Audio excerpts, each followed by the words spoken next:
Kita mulai jamaah. Jamaah Masjid Al-Hidayah yang semoga mudah-mudahan senantiasa diberikan berkah dan rahmat dari Allah Subhanahu wa taala. Pagi hari ini kita mau bahas tema yang berkaitan tentang penyakit hati. Saya ngasih judulnya julid bikin hidupmu sulit. Julid itu maksudnya iri, hasad, dengki. Bahasa kekiniannya biasa disebut sama anak-anak muda julid. Jangan suka julid jadi orang karena bikin hidup kita sulit. Orang yang julid itu mikirin orang lain 24 jam ya. Capek orang yang julid itu. Saking capeknya, saking bahayanya, sampai-sampai Allah Subhanahu wa taala nurunin satu surat Al-Falaq. Kita diajarin untuk minta kepada Allah perlindungan dari bahaya julid ini. Wa min syarri hasidin idza hasad. Nah, jemaah sekalian, kita mau bahas itu. Apalagi Ramadan, bulan tazkiyatun nufus, bulan penyucian jiwa kita. Harapannya pasca Ramadan, penyakit-penyakit hati yang bersemayam dalam hati kita itu mulai di-cleaning, dibersihkan. Penyakit-penyakit hati, iri, dengki sama orang lain perlahan mulai menghilang. Maka kita minta sama Allah dalam sebuah doa, Allahumma ati nafsi taqwaha wa zakkiha anta khairu man zakkaha anta waliyuha wa maulaha. Kita baca bareng-bareng doa itu. Bismillahirrahmanirrahim. Allahumma ati nafsi Allahumma ati nafsi taqwaha wa zakkiha anta khairu man zakkaha anta waliyuha wa maulaha. Amin. Kita minta pertama ati nafsi taqwa. Ya Allah, tanamkan kepada jiwaku ketakwaan. Wa zakkiha, ya Allah, sucikan hatiku, bersihkan dari bahaya-bahaya kotoran-kotoran penyakit-penyakit, mulai dari riya, mulai dari kiber, takabur, sombong, mulai dari ujub, mulai dari perasaan apa ini, iri, dengki. Kita minta sama Allah bimbingannya. Jamaah sekalian, mungkin saya hari ini nggak bisa lama-lama. Dari semalam sudah mulai kurang fit ya. Mohon doanya biar bisa kembali fit. Allahumma afini fi badani, Allahumma afini fi sani. Ada hadis nih, jemaah. Hadis berkaitan tentang julid ini.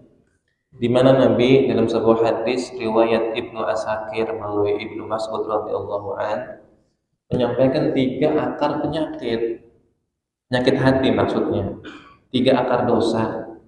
Kalau akarnya ini dibiarin, akar itu akan tumbuh jadi buah, jadi batang, jadi cabang-cabang. Kalau akar dosa ini dibiarin, nanti akan muncul dosa-dosa baru. Apa aja? Yang pertama, akar dosa yang dilakukan oleh siapa? Oleh iblis. Karena keangkuhan, kesombongan, karena merasa ana khairum minhu. Gara-gara akar dosa ini, iblis ya menjadi pelaku dosa yang beragam akhirnya. Awalnya gara-gara merasa ana khairum minhu, aku lebih baik dibandingkan Nabi Adam. Aku ini senior, aku ini makhluk yang udah lama duluan diciptakan, bahkan sujudnya lebih lama, kok disuruh sujud sama Adam. Ana khairum minhu khalaqtani min nari wa khalaqtahu min tin. Aku diciptakan dari api. Api itu kan lebih mulia dibandingkan tanah yang diinjek-injek. Masa suruh hormat sama dia yang anak baru kemarin? Akhirnya gara-gara penyakit kiber ini muncul penyakit-penyakit yang lainnya, muncul dosa-dosa yang lainnya, membangkang, kemudian dendam, kemudian melakukan penyesatan, melakukan berbagai macam penyimpangan, melakukan berbagai macam rencana jahat. Gara-gara apa? Gara-gara aku sombong, kibr, merasa lebih baik dibandingkan yang lainnya. Yang kedua, penyakit yang diderita oleh Nabiullah Adam. Ketika iblis udah ngerasa ya dendam sama Nabi Adam, iblis itu memanfaatkan kelemahan manusia. Apa? Tamak, rakus, tak pernah puas dengan apa yang Allah kasih. Makanya dibisikin sama iblis, wa qala ma nahakuma rabbukuma an hadhihi syajarah illa an takuna malakaini aw takuna minal khalidin. Hei Adam, sebenarnya ente berdua tuh ya enggak diperbolehkan deketin tuh pohon yang dalam ayat yang lain wala taqrabu hadhihi syajarah, jangan deketin pohon ini kata Allah. Sebenarnya rahasianya tahu enggak? Itu dilarang mendeketin pohon. Allah nggak pengen kalian berdua jadi malaikat. Allah nggak pengen kalian berdua itu kekal di surga. Hal adulluka ala syajaratil khuld. Maukah engkau aku tunjukkan pohon yang itu manfaatnya akan menjadikan engkau berdua abadi. Makanya iblis itu ya pinter memainkan kata-kata. Sesuatu yang busuk, sesuatu yang buruk, sesuatu yang benar-benar negatif di cover ya, dibingkai, dibungkus dengan kata-kata manis, akhirnya ketipu tuh. Makanya syajaratul khuld, pohon khuldi itu yang ngasih nama iblis jemaah, yang ngasih nama iblis. Biar Adam tertipu. Oh, akhirnya Nabi Adam pun ya tergoda dengan rayuan iblis. Yang iblis itu melakukan rayuannya enggak sekali dua kali dia, berkali-kali dengan step-step yang udah direncanain. Ya pagi, siang, malam itu dia terus mendekati Nabi Adam dan istrinya. Dan akhirnya gara-gara tamak, nggak pernah merasa puas dengan apa yang Allah kasih, Adam pun terlempar, terusir dari surganya Allah. Tadi padahal di surga udah bebas, tinggal having fun aja, tinggal senang-senang aja. Gara-gara tamak tadi nggak pernah puas, merasakan kekurangan terus ya, merasakan melihat sesuatu yang di atasnya dia, pengennya lebih kekal lagi, pengen dapat nikmat-nikmat yang baru lagi, akhirnya menderita di bumi. Dilemparlah dari surga, kemudian keduanya berpisah, Adam dan Hawa berpisah. Yang tadinya pengen makan minum tinggal begini, muncul nggak perlu capek-capek, akhirnya capek tuh di bumi. Gara-gara ini, ya, gara-gara penyakit tamak. Orang kalau udah tamak muncul tuh dosa-dosa lain tuh. Dosa-dosa yang terkait dengan tamak itu banyak banget. Korupsi itu kan gara-gara apa? Tamak, ya kan? Kemudian apalagi memakan harta haram gara-gara tamak, nggak pernah puas. Makanya tamak ini kalau nggak dicabut, dia akan muncul dosa-dosa yang lainnya. Nah, yang ketiga ini yang mau kita bahas. Julid, iri, dengki yang diderita sama salah satu anak Nabi Adam. Ngelihat saudaranya diberikan kelebihan, diberikan kenikmatan, dia nggak seneng, nggak demen ngelihat saudaranya itu mendapatkan kenikmatan. Maka julid itu, hasad itu, dengki itu, ciri-cirinya 4S. Susah ngelihat orang senang ngelihat orang lain susah. Ngelihat orang lain dapat nikmat, dia menderita di hatinya, sakit hatinya. Tapi ngelihat orang lain terjatuh, dapat musibah, orang lain sakit, dia malah gembira, senang. Maka anak Nabi Adam yang satu ini ngelihat saudaranya dapat nikmat, dia sebel banget. Gara-gara hasad julid, akhirnya muncul dosa lain. Dosa apa? Pertumpahan darah pertama di muka bumi itu diawali gara-gara julid. Gara-gara nggak demen ngelihat orang lain dikasih nikmat, gelap mata. Orang kalau udah gelap mata, udah benci sama seseorang, dia bisa melakukan apapun di luar akalnya, di luar kesadarannya. Dan anak Nabi Adam pada akhirnya melakukan dosa yang besar, pembunuhan pertama. Dan hati-hati jemaah, ketika kita menjadi inisiator keburukan pertama, kemudian ditiru oleh generasi setelahnya, maka pelaku pertama ini akan mendapatkan aliran dosa dari pelaku-pelaku selanjutnya. Kalau kita menjadi seorang yang inisiator keburukan, kemudian diikutin sama yang lain, diikutin anak cucu, diikutin generasi setelahnya, maka apa yang mereka lakukan itu akan ngalir ke kita. Termasuk pahala juga begitu. Ketika kita mencontohkan inisiator menjadi inisiator kebaikan, memberikan contoh tauladan yang baik, kemudian diikutin sama yang lainnya, makanya akan terus ngalir pahalanya. Maka beruntung bagi seorang ibu, beruntung bagi seorang ayah jika pertama kali Al-Fatihah yang dibaca sama anaknya diperkenalkan langsung oleh bapak dan ibunya sendiri ngajarin Al-Fatihah yang dibaca seumur hidup, selama anaknya sholat, selama anaknya membaca umul kitab, sepanjang usianya dia baca, itu pahalanya ngalir kepada orang tuanya. Maka beruntunglah bagi para inisiator kebaikan yang menjadi tauladan dalam hal kebaikan. Nah, sekarang kita akan masuk pembahasan kita di pembahasan tentang dosa yang ketiga ini, yang diberikan warna merah, iri hati, dengki, julid.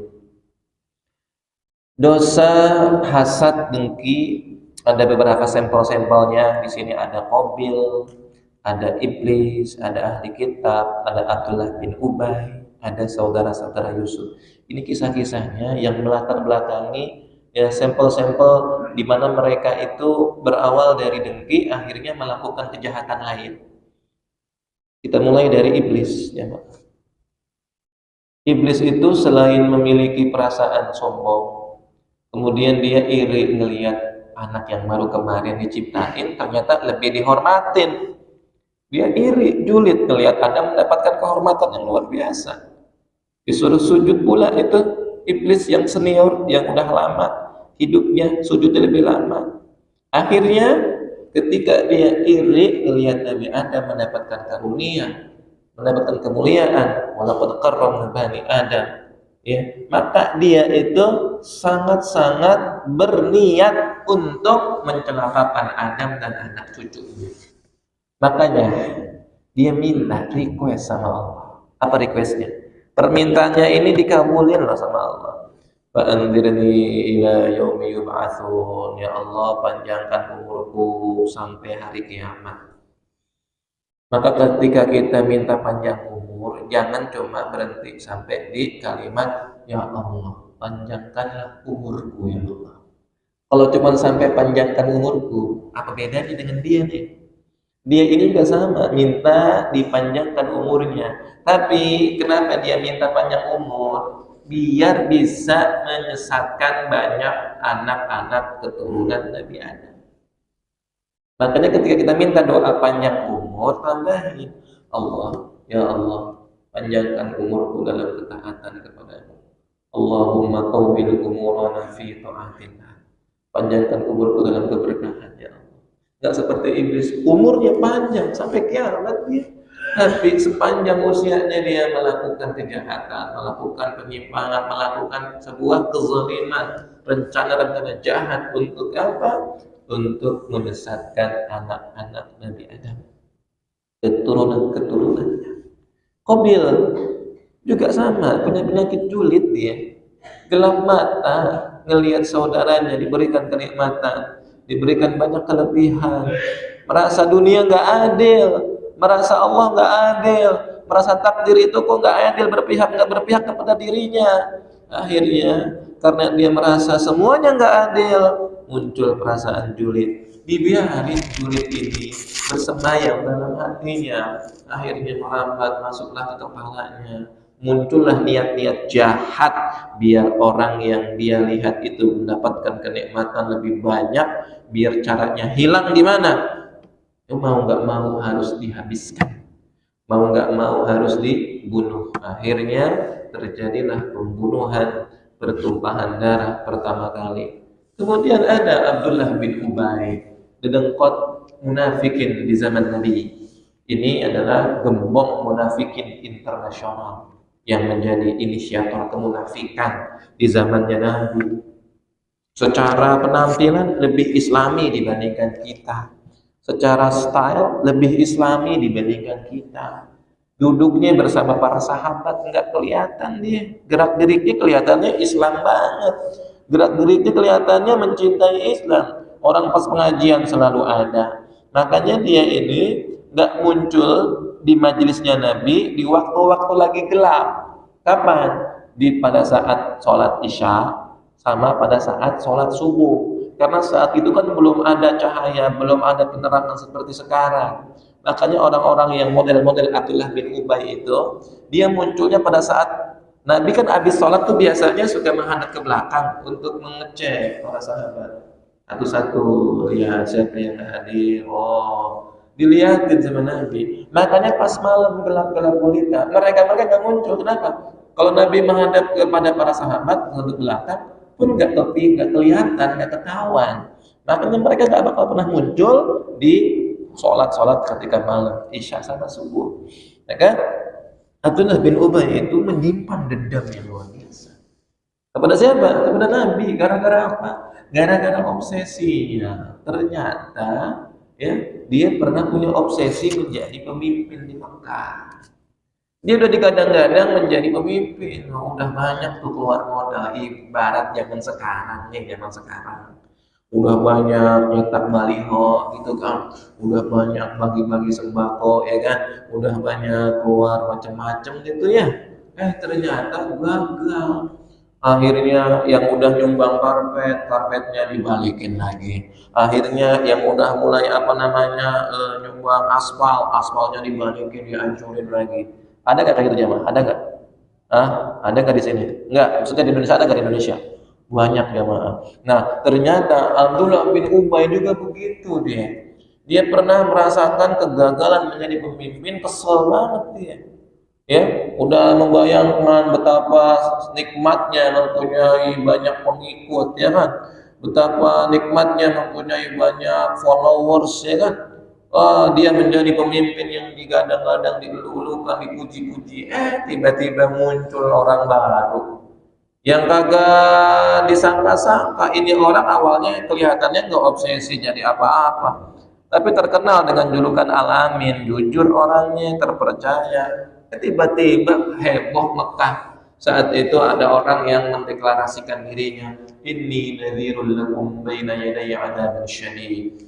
Aku adalah pembawa peringatan. Langsung dia kaget, shock.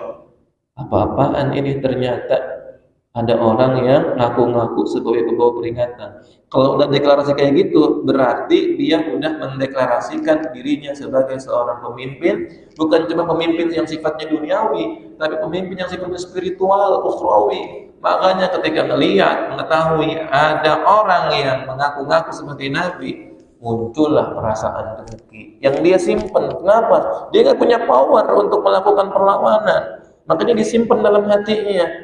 Melakukan perlawanannya dengan cara underground, dengan cara sembunyi-sembunyi, dengan melakukan apa? Pura-pura masuk Islam. Sejatinya dia kafir, sejatinya hatinya itu busuk, membenci Nabi, membenci Islam, tapi pura-pura. Makanya banyak jemaah saat itu sahabat-sahabat Nabi, kaum muslimin yang masuk Islam itu sering diprovokasi sama dia. Ngelihat gerak-gerik ada umat Islam yang lemah iman itu, dibisik-bisikin sama Abdullah bin Ubay bin Salul agar apa? Agar murtad gitu. Kan banyak banget tuh ya orang-orang yang murtad waktu peristiwa Isra Mi'raj. Isra Mi'raj itu nggak semua orang percaya kan?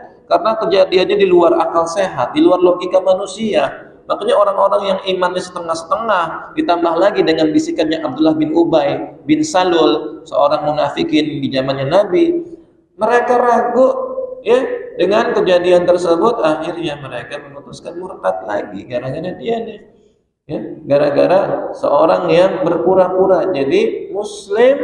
Dia ini berpura-pura menjadi muslim karena sebenarnya dia pengen melakukan perlawanan, tapi dia nggak mau perlawanan secara face to face, secara terang-terangan. Maka sembunyi-sembunyi dia ya masuk menginfiltrasi dirinya ke dalam barisan umat Islam.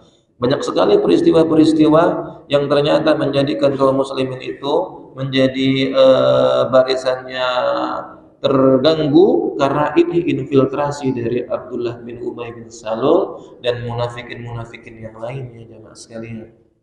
Jamaah sekalian rahimani wa rahimakumullah. Kejahatan-kejahatan Abdullah bin Ubay bin Salul kalau di list panjang banget kejahatannya. Kezalimannya, makar-makar jahatnya itu kalau di list panjang banget.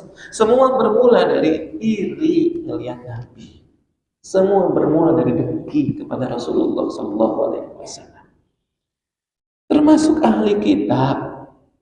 Kalau kita baca Al-Quran ada kalimat ahli kitab, lam yakunil ladzina kafaru min ahlil kitabi wal musyrikin. Pokoknya kalau misalkan anak-anak kata ahli kitab yang dimaksud adalah kaum Yahudi dan Nasrani. Kenapa? Karena mereka mendapatkan kitab, ya kitab Samawi, kitab Taurat dan Injil yang diturunkan kepada nabi-nabi mereka.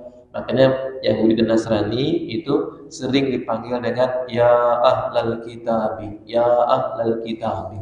Nah, ahli kitab ini jamaah termasuk kaum yang merasakan julid ketika tahu nabi yang mereka damba-dambakan, mereka impi-impikan hadir di kalangan mereka, dari kalangannya Bani Israel. Tahu-taunya nabi yang hadir di akhir zaman dari orang Arab yang jadi rival mereka. Mereka kecewa. Padahal mereka paham betul, mereka itu punya referensi kitab, sering baca kitab mereka. Udah baca nanti di akhir zaman bakal ada nabi yang ciri-cirinya, sampai ciri fisiknya, ciri perilakunya, ciri akhlaknya, itu mereka kenal betul karena tiap hari baca referensi itu. Maka diabadikan dalam Al-Quran, alladzina atainahumul kitaba ya'rifunahu kama ya'rifuna abna'ahum. Mereka para ahli kitab mengenal Nabi seperti mengenal anak-anak mereka sendiri. Mereka kalau disuruh nyebutin ciri-ciri anak-anak mereka, gimana rambutnya, bisa ngejelasin dengan jelas. Kenapa? Anak sendiri paham, setiap hari ketemu. Gimana face-nya, gimana gestur tubuhnya, gimana karakternya, gimana ciri khasnya. Mereka bisa nyeritain dengan jelas. Begitulah mereka mengenal Nabi karena ada referensi yang mereka bawa, yang mereka baca setiap hari. Makanya mereka senang banget ya bakal ada Nabi yang mereka anggap ini bakal menjadi pemimpin mereka yang akan menguasai dunia. Ternyata ketika dinanti-nanti saat peristiwa kelahiran Nabi ada banyak tanda-tanda alam kan. Salah satunya istana Kisra di Persia runtuh, kemudian api yang disembah orang-orang Majusi tiba-tiba padam, gereja ada yang bergetar. Semua orang-orang yang baca kitab itu mereka punya feeling ini saatnya. Ini saat yang ditunggu-tunggu yang sering dibaca-baca. Nabi yang dikabarkan di dalam kitab-kitab mereka datang.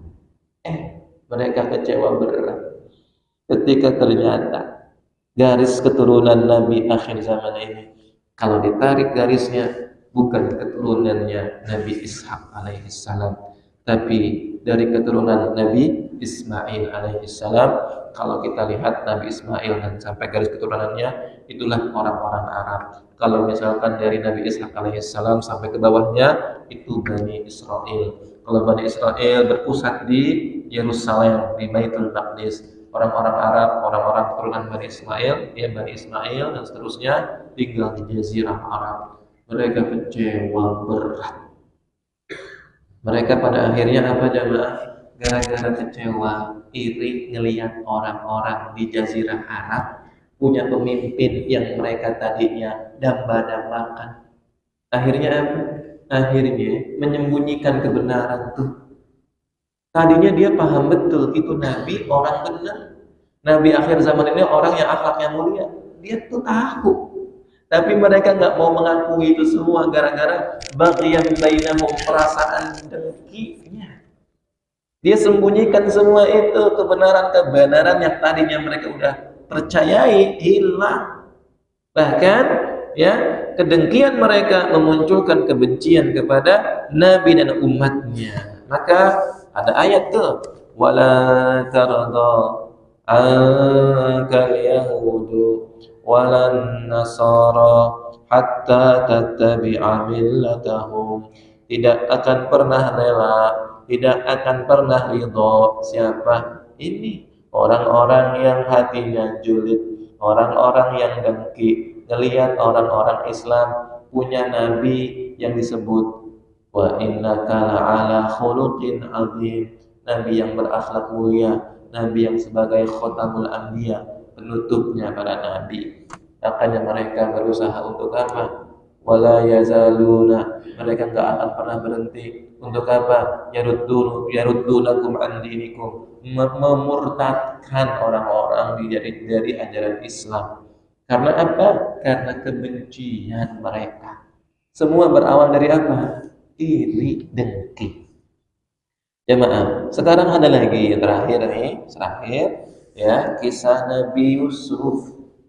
Kalau kita baca di dalam surat Yusuf itu disebut sebagai surat Ahsanal Qasas, jemaah. Apa? Ahsanal Qasas, sebaik-baik kisah. Nggak ada surat yang disebut sebaik-baik kisah selain surat Yusuf. Kenapa? Karena isi surat Yusuf itu memuat semua episode kehidupan Nabi Yusuf, mulai dari kecilnya, saat penderitaannya, saat beliau di penjara, saat beliau di sumur tua, bahkan saat beliau di dalam istana, semua dikisahkan secara lengkap. Bahkan ada satu ayat, jemaah, dalam surat Yusuf itu yang menggambarkan gestur dari anak-anaknya Nabi Yakub alias kakak-kakak Nabi Yusuf itu yang julid kepada adik kandungnya. Ngelihat Nabi Yusuf lebih ganteng, lebih keren, lebih kelihatan banyak kelebihan-kelebihannya, muncul perasaan dengki itu sama saudara sendiri, bayangkan. Sama saudara kandung sendiri dia julid, akhirnya mereka sepakat untuk apa? Ada yang ngusulin, ada yang pengen ngusulin, udah dihabisin aja, langsung bunuh, eksekusi. Oh enggak, jangan langsung kayak gitu, pakai cara yang bagus, cara cantik mainnya. Gimana? Kita ajak pura-pura jalan. Nanti pada saat jalan-jalan kita buang aja ke tempat sumur tua. Anda tahu tempatnya tuh, sumur tua yang ada banyak binatang-binatang berbisa. Untuk meyakinkan bahwa Nabi Yusuf itu safe, aman, ikut bersama mereka. Mereka, saudara-saudaranya Yusuf itu bahkan ya ketika berdialog kepada bapaknya, Nabi Yakub itu kan bapaknya tuh. Mereka tega loh mengatakan bapaknya, innaka lafi dhalalin mubin. Bapak kita tuh inna abina, sesungguhnya bapak kita itu udah tersesat banget tuh orang itu. Udah sesat tuh orang tuh. Sampai nuduh bapaknya sendiri sesat. Kemudian apa? Berbohong. Kemudian apa? Nyinyir. Bahkan nyinyirnya mereka itu diabadikan di dalam sebuah kalimat. Pernah belajar tahsin di sini kan, sebagian besar sudah pernah belajar tahsin. Ada satu ayat yang kalau kita bacanya itu harus dengan cara yang unik, namanya cara membaca ismal. Di kalimat la ta'manna gitu ya, la ta'manna. Jadi bacaan ini bacaan yang menunjukkan ya bahwa mereka saat lagi ngomong sama bapaknya itu mulutnya itu seolah-olah menunjukkan nyinyirnya mereka, saking benci sama bapaknya gara-gara dengki, gara-gara iri ngelihat adiknya kok kayaknya diberikan kelebihan, gara-gara ayahnya dianggapnya pilih kasih. La ta'manna. Jadi pada ulama ngejelasin, kok baca la ta'manna harus sampai kayak gitu, dimonyong-monyongin.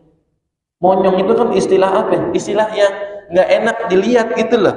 Memang mereka itu digambarkan anak-anak yang kalau lagi ngomong sama bapaknya, sama orang tuanya sambil gitu, dengan wajah yang menunjukkan nggak seneng, nggak demen ngelihat bapaknya yang pilih kasih sama mereka tuh, pilih kasih. Dianggapnya itu kan cuma dugaan mereka. Padahal Nabi Yakub nggak mungkin pilih kasih.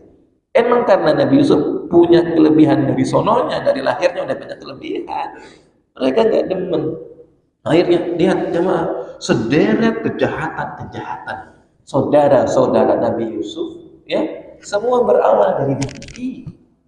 Dia berbohong kepada ayahnya, menuduh ayahnya sesat, bahkan mencari-cari kambing hitam Ya, waktu Nabi Yusuf dibuang, ya, dia mencari kambing hitam. Nabi Yusuf itu dimakan serigala katanya. Serigala yang disalahin ya.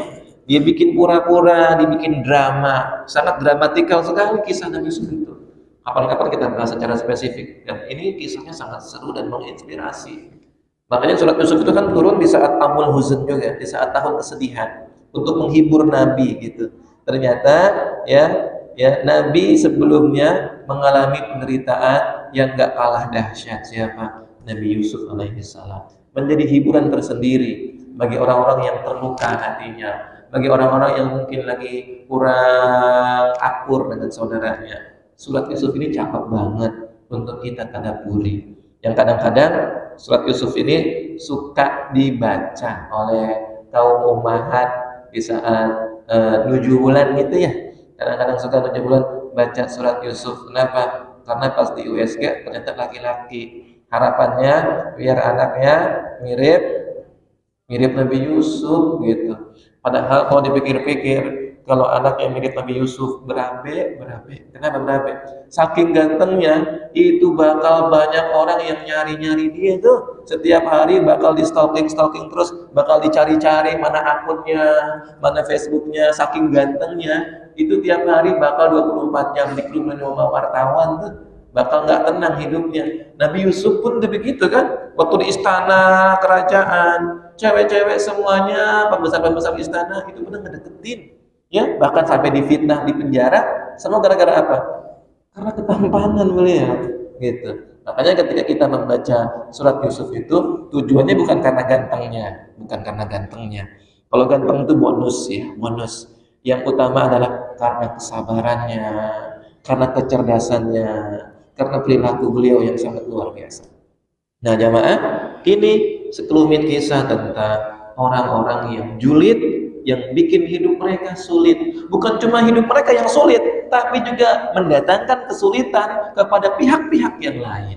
Nah, untuk itu kita bahas 4 macam hasad di dalam kehidupan kita. Pertama, hasad yang tercela, menghilangkan nikmat pada orang yang ia hasad. Ketika melihat saudaranya dapat nikmat, dia pengen nikmat itu hilang. Ada saudara yang dapat rezeki, ada orang yang dapat kenikmatan karunia yang tiba-tiba datang dan melihat dirinya itu akhirnya muncul hasad. Dan ini mereka orang-orang kayak gini berusaha untuk menghilangkan dengan beragam cara. Ada yang pakai cara kasar ya, ada pakai cara halus. Pakai apa? Pakai makhluk halus ya. Menggunakan apa? Jampi-jampi, datang ke dukun. Ada di sebuah daerah itu praktek-praktek kayak gini. Itu udah lumrah, udah biasa. Ngelihat tetangganya ada dapat sedikit nikmat aja gitu ya. Misalkan kendaraan baru, mobil baru, rumah kok kayak makin keren. Itu mereka pakai caranya bukan pakai cara kasar, bukan diambil barangnya, bukan dirampok, bukan, tapi pakai cara sihir.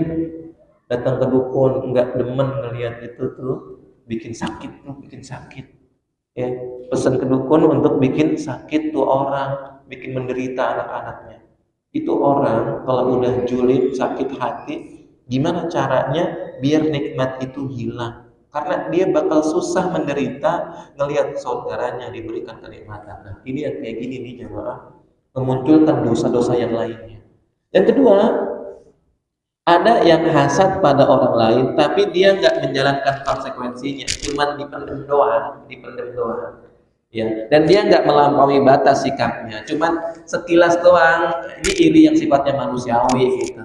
Ngelihat orang lain dapat nikmat, pengen juga gitu kan. Kalau kata Hasan Al-Basri, kalau yang kayak gini tidaklah berdosa. Kenapa? Karena hasadnya cuma sepintas doang, tapi bikin capek gitu. Bikin capek hati kalau kita itu terbiasa gitu ya, ngelihat orang di atas kita merasa nggak demen gitu ya. Nah, kalau cuman sekedar sekilas saja sambil lewat doang dalam pikiran kita, kemudian kita nggak terusin konsekuensi dari hasad ini, la baksa, ya tidak akan memunculkan dosa, tapi bikin kita capek.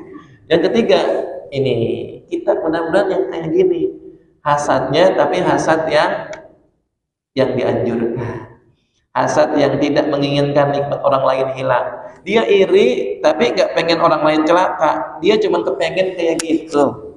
Kalau dalam hadis disebutin begini, namanya ghibthah, la hasada illa ala itsnatain, nggak boleh julid, nggak boleh iri, nggak boleh dengki kecuali untuk dua orang. Kita boleh iri kepada dua orang ini. Siapa? Yang pertama, rajulun atahullahu malan, iri ngelihat laki-laki kaya raya, ya seseorang yang dikasih harta, tapi hartanya dia pakai untuk mendermakan, untuk berinfak, untuk nyumbang masjid, untuk undang anak-anak yatim. Iri kayak gitu, iri yang positif. Bahasa hadisnya ghibthah, ya, pengen seperti fulan dalam hal kebaikan. Yang kedua, ngiri ngelihat siapa? Rajulun atahullahul Quran, ngiri ngelihat seseorang yang dikasih nikmat Al-Quran, dia mengamalkan Quran, dia hafal Quran, dia ahli Al-Quran, dia benar-benar hidupnya bersama Al-Quran, pengen banget kayak dia tuh. Nah, orang yang iri dengan para ahli Quran itu iri ghibthah yang berpahala. Dengan iri kayak gini kita termotivasi pengen jadi kayak gitu. Yang kayak gini boleh jemaah. Dalam hadis ya, riwayat Bukhari dan Muslim. Kemudian yang keempat, ini ada orang yang iri, ya, orang yang hasad, tapi luar biasa, ya. Dia ganti hasadnya dengan cara apa? Dengan cara ingin melakukan perbuatan baik kepada orang yang dia hasadkan. Di antaranya apa? Dia doain orang dia iri, ya, dengan doa kebaikan. Ketika mulai muncul perasaan iri dengki kepada orang lain, kepada saudara, kepada tetangga, kepada kerabat, dia doain, ya Allah, mudah-mudahan mobil barunya itu mobil yang berkah ya Allah. Jadi berganti yang tadinya negatif, akhirnya energinya menjadi energi positif. Kenapa? Karena dia ganti hal-hal tersebut yang tadinya dosa, yang tadinya hal-hal yang sifatnya menyusahkan hatinya, menjadi sesuatu yang bahkan mendatangkan kecintaan Allah Subhanahu wa ta'ala. Nah, gimana caranya agar kita enggak menjadi orang yang hasad? Hasad tuh capek. Makanya ada resep dari obat hasad versi Nabi Zakaria. Jemaah, Nabi Zakaria ini kan pamannya siapa? Pamannya Maryam. Maryam binti Imran. Imran udah nitip-nitip nih untuk jagain Maryam. Maryam kan diwakafkan oleh orang tuanya untuk jadi pengabdi di Baitul Maqdis, di Al-Aqsa sekarang tuh.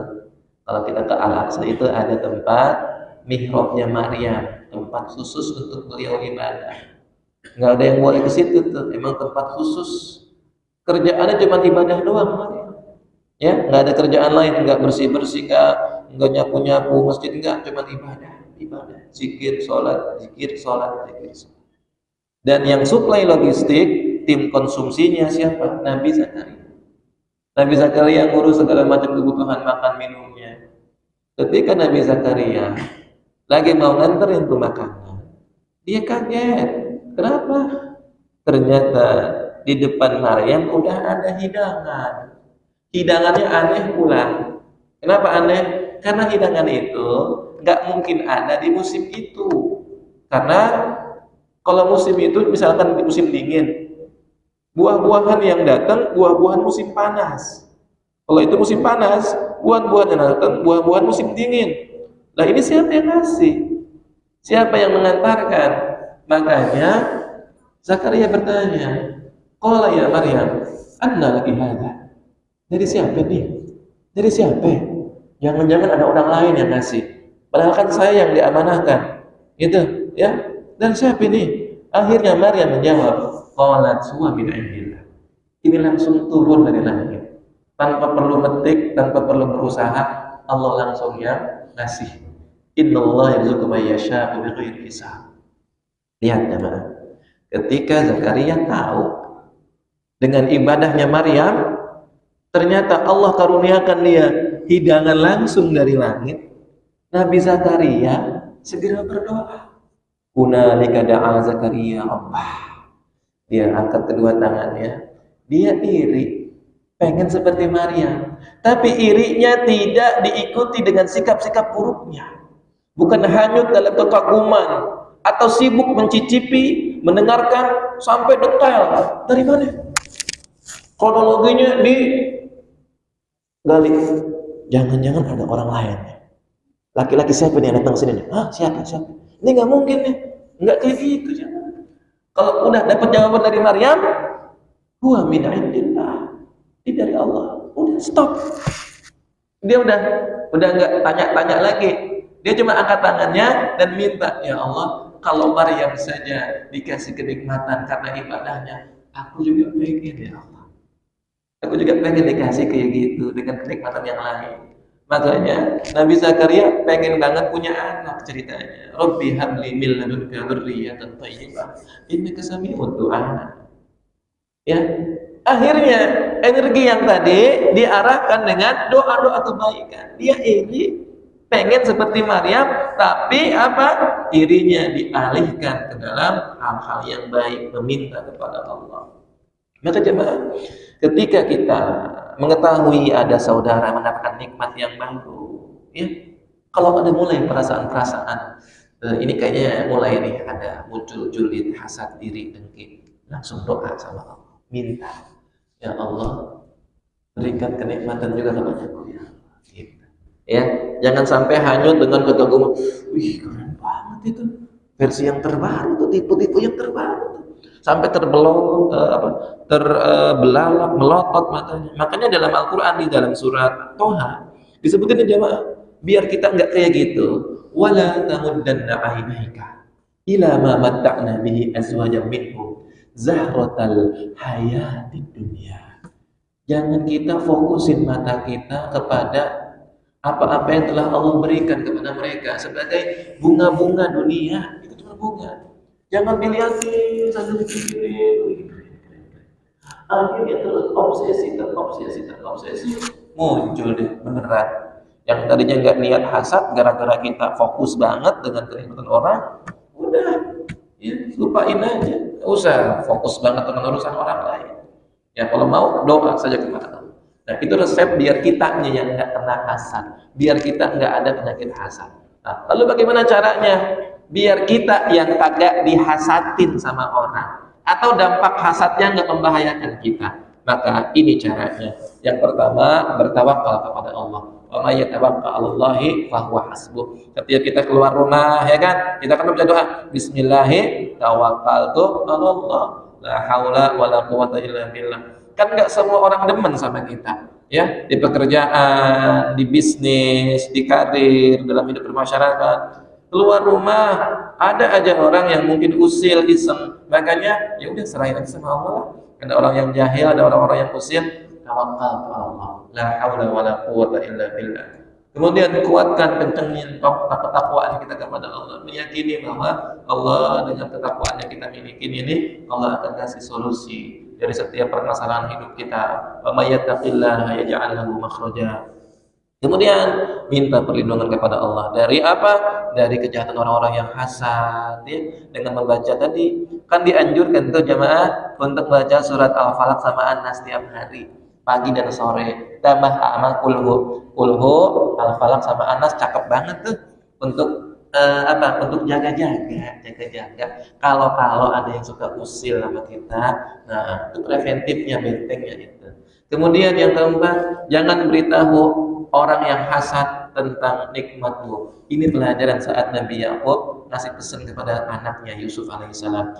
Ya bunayya la taqsus ru'yaka ala ikhwatika fayadkidu laka kaida inna syaitana lil insani aduwwun mubin. Hai anakku tersayang, kamu kan kemarin mimpi itu, inni ra'aitu ahada asyara kawkaban wasyamsa wal qamara ra'aituhum li sajidin.